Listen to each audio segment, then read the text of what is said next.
हरीश चौधरी ने फिर से एक बार कर दिया है सीएम अशोक गहलोत पर जबरदस्त हमला।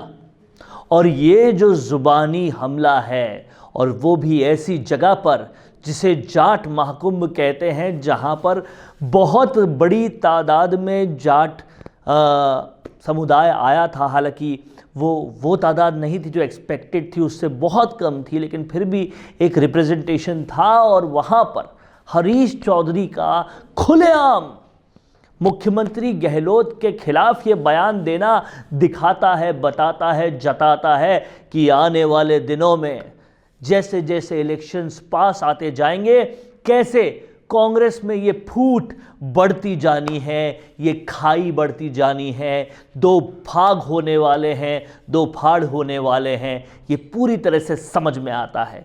क्या बोला हरीश चौधरी ने, कैसे होंगे दो फाड़ और क्यों ये सब कुछ हो रहा है, इस सब मुद्दे पर हम लोग पूरी बात करने वाले हैं। लेकिन आपको ये बात जानने के लिए वीडियो को आखिर तक देखना होगा। और अगर अभी तक आपने हमारा चैनल सब्सक्राइब नहीं किया है तो तुरंत कर लीजिए, ताकि ऐसे विश्लेषण और ऐसी चर्चाएं आपको रोजाना तौर पे मिलती रहे और समय से आपके पास आती रहे। तो हरीश चौधरी, जो कि आते भी मारवाड़ के आंचल से हैं, बाड़मेर से आते हैं, और मारवाड़ का ही वो आंचल है जहां से मुख्यमंत्री गहलोत भी आते हैं, वो जोधपुर की सरदारपुरा सीट से आते हैं।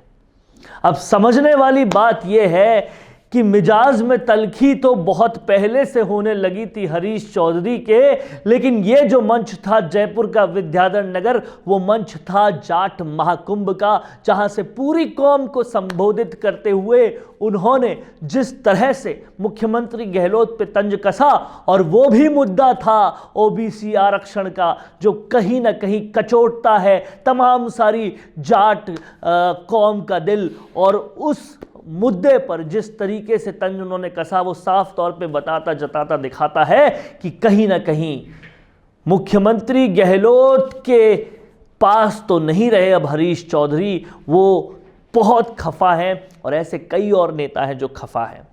और इसी मंच पर कुछ देर पहले इनके भाषण के हुआ था भाषण गोविंद सिंह डोटासरा का भी, जो पूरी तरह से नतमस्तक है मुख्यमंत्री गहलोत के आगे। तो यहाँ एक ही मंच पे दो धड़े तो साफ साफ दिखाई देते हैं, लेकिन मिजाज में ऐसी तलखी बताती है कि ये वो चिंगारी है जिसकी आग बहुत जल्दी लगने वाली है, क्योंकि इलेक्शंस बहुत नज़दीक हैं। हरीश चौधरी ने भरे स्टेज से साफ तौर पे क्या कहा, इस बात को पहले आप सुनिए। हम ये बाइट आपके लिए चला रहे हैं, सुनिए।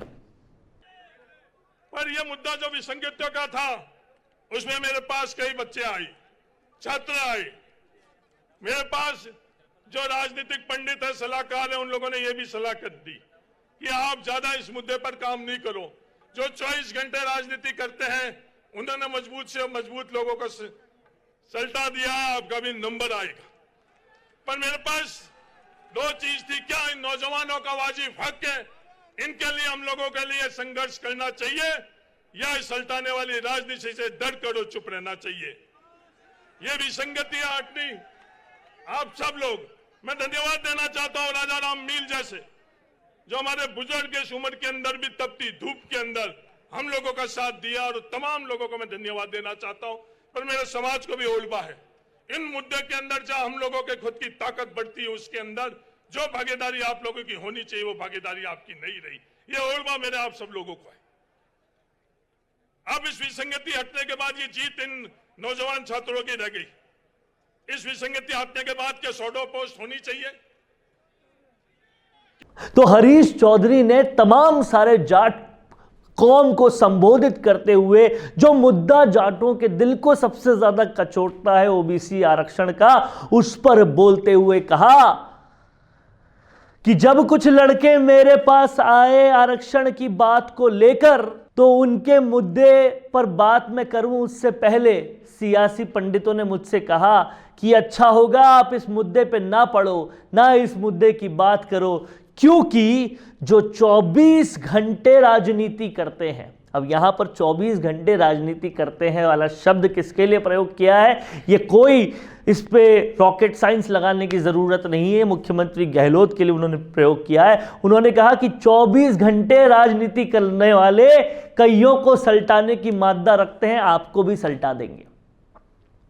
भाषा समझिए, तलखी समझिए और समझिए कि इशारे क्या है।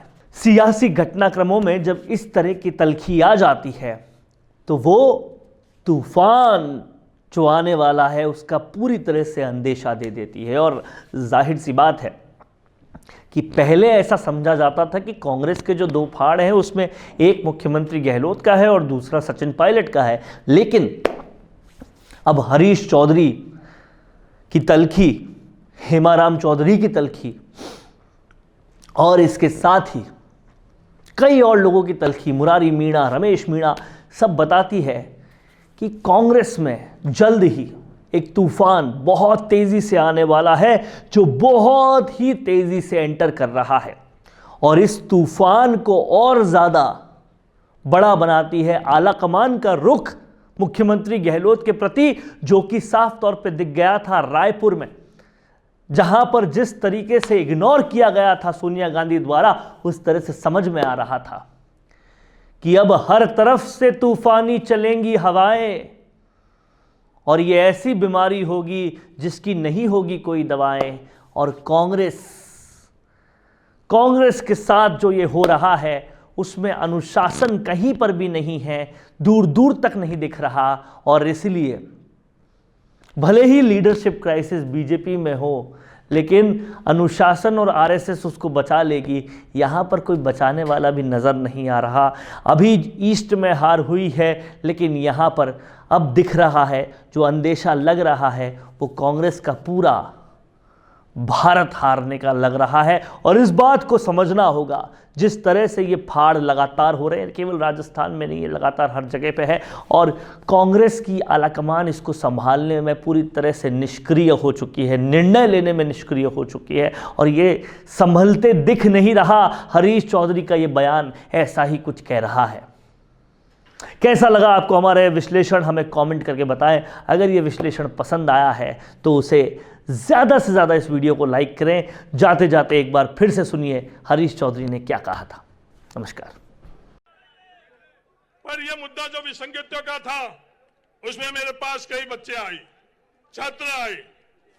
मेरे पास जो राजनीतिक पंडित है, सलाहकार है, उन लोगों ने यह भी सलाह कर दी कि आप ज्यादा इस मुद्दे पर काम नहीं करो। जो 24 घंटे राजनीति करते हैं उन्होंने मजबूत से मजबूत लोगों को सल्टा दिया है, आपका भी नंबर आएगा। पर मेरे पास दो चीज थी, क्या इन नौजवानों का वाजिब हक है, इनके लिए हम लोगों के लिए संघर्ष करना चाहिए, या इस सल्टाने वाली राजनीति से डर कर चुप रहना चाहिए। ये विसंगतियां हटनी। आप सब लोग, मैं धन्यवाद देना चाहता हूं राजा राम मील जैसे, जो हमारे बुजुर्ग इस उम्र के अंदर भी तपती धूप के अंदर हम लोगों का साथ दिया, और तमाम लोगों को मैं धन्यवाद देना चाहता हूं। पर मेरे समाज को भी ओलबा है, इन मुद्दे के अंदर जहां हम लोगों के खुद की ताकत बढ़ती है, उसके अंदर जो भागीदारी आप लोगों की होनी चाहिए वो भागीदारी आपकी नहीं रही। ये ओलबा मेरे आप सब लोगों को है।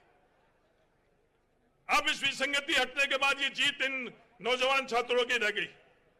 इस विसंगति हटने के बाद क्या शॉडो पोस्ट होनी चाहिए? बड़ी राजनीतिक पार्टी का टिकट चाहते हैं और उस टिकट से जीतकर नेता बनने का भी इच्छा रखते हैं, लेकिन प्रचार के लिए अभी भी वार त्योहार के पोस्टर बनाने का पुराना तरीका ही अपना रहे हैं। राजनीतिक प्रचार के लिए पोस्टर हुआ पुराना, वीडियो इंटरव्यू का है जमाना। राम मीडिया वर्क्स आपकी राजनीतिक प्रोफाइल को पावरफुल बनाने के लिए लाए हैं स्पेशल डिजिटल पैकेज, जहां प्रदेश के लाखों सब्सक्राइबर्स वाले डिजिटल चैनल के रिपोर्टर, कैमरामैन लेंगे आपका इंटरव्यू। और वो उन चैनल्स पर प्रसारित होगा जिन्हें पहले से लाखों लोग सब्सक्राइब किए हुए हैं और जिनके करोड़ों में व्यूज है। तो छोड़िए पुराने तरीके, अपने इंटरव्यू, कैंपेन्स और इवेंट को कीजिए जमे जमाए चैनल्स के जरिए वायरल। ज्यादा जानकारी